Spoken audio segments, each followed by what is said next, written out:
शुरू करने जा रहे हैं पार्ट 16, कोई अमर नहीं। ठीक है, देखो भगवान ये क्या कह रहा है, मेरा बेटा पेड़ से गिरकर मर गया है, उसे जीवित कर दीजिए। वो कहती है कि मेरा बेटा पेड़ से नीचे गिर गया है, उसका वो मर गया और उसे जीवित नहीं।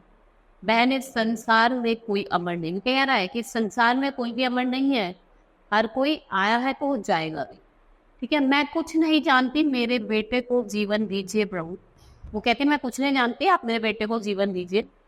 ठीक है, मेरी बात मानो बहन, प्रत्येक जीवधारी को एक ना एक दिन मरना पड़ता है, ये प्रकृति का नियम। वो क्या कह रहा है कि एक ना एक दिन मरना पड़ता है, ये हमारी प्रकृति का नियम है। भगवान, मैं आपका उपदेश सुनने नहीं आई। वो कहती है कि मैं आपका उपदेश सुनने नहीं आई, मुझे तो अपना बेटा चाहिए बस। वो एक ही बात कहते हैं कि मुझे अपना क्या चाहिए, बेटा चाहिए। अच्छा ठीक है, किसी घर से एक मुट्ठी सरसों ले आओ, मैं बच्चे को जीवित कर दूंगा, मैं बच्चे को जीवित कर दूंगा। उसके साथ वो कहता है लेकिन क्या प्रभु, वो पूछती भी है, सरसों उसी घर से लाना जिसमें कभी कोई मरा नहीं। वो कहता है कि सरसों उसी घर से लेकर जिसमें कोई कभी मरा। यह हुई ना बात, मैं अभी लाई भगवान, भैया एक मुट्ठी सरसों चाहिए, किंतु आपके यहाँ कभी कोई मरा तो नहीं है। वो कहते कि एक मुट्ठी सरसों है, लेकिन आपके यहाँ कोई मरा तो नहीं है। यह मत पूछो बहन, कुछ ही दिनों पहले तो पिताजी ही गुजरे हैं और अब माता जी भी रोगग्रस्त है, वो भी अब बहुत बीमार है। ओह कोई बात नहीं भैया, मैं कहीं और देखती हूँ। कहती कोई बात नहीं, मैं कहीं और जाती हूँ और कहीं और देख के आती हूँ।